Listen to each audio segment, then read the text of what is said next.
Sveiki, mano vardas Jūratė ir aš noriu pristatyti projektą, kuris vadinasi Senolio patirtis. Kodėl toks projektas?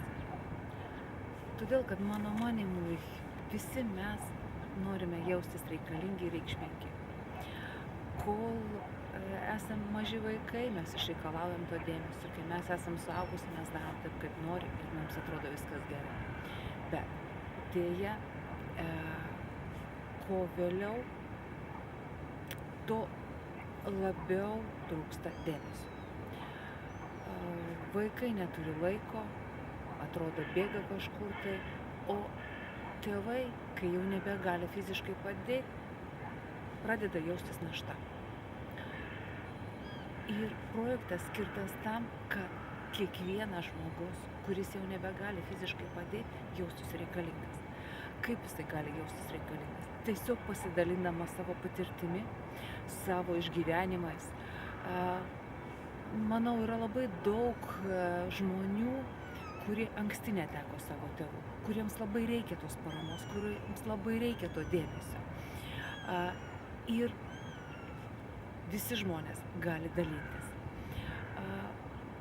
Aš turiu laišką, kurį parašė mano dukra. Ji parašė man 12 metų, lapkričio 19 dieną. Kaip matot, vokas atrodo nekaip, nes aš jį nešioju rankinukį, bet vis niekaip negalėjau perskaityti, nes jis buvo anglų kalba. Visai nesenai aš jį perskaičiau. Tai 5 puslapių laiškas. Bet koks tai laiškas? Aš didžiuojuosi savo dukrą. Tai pilnas meilės ir dėkingumo laiškas.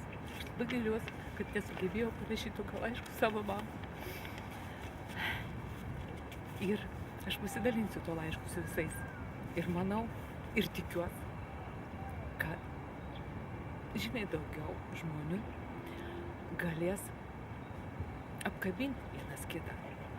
Nes mes esame lietuviai ir kažkodėl tai nedrįstam apkabinti ir pasakyti savo mylimam žmogui, kad mes jį mylim. Aš labai dėkinga Algirdui Karaliui, nes perskaičius jo knygą, kuri baigėsi labai įdomiai žodžiais. Ten buvo pasakyta taip: galit nieko nedaryti, kas parašyta šioje knygoje. Bet prašau, padarykit tik vieną. Dabar atsistokit, suraskit savo brangų savo žmogų, prieikit prie jo, apkabinkit ir pasakykit, kad jūs jį mylite. Aš priėjau prie savo mamos, jinai buvo patale, aš apkabinau, sakau: mama, aš tave myliu. Ir jaučiu, kad jinai miega, neatsibunda. Po 2 valandų aš netekau.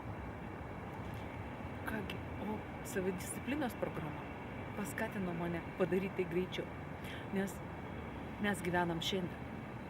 Ir kad žino, ar bus rytojus. Taigi darykit viską šiandien. Šiandien sakykit, kad mylit. Šiandien dalykitės meilę. Šiandien semkitės patirties. Ir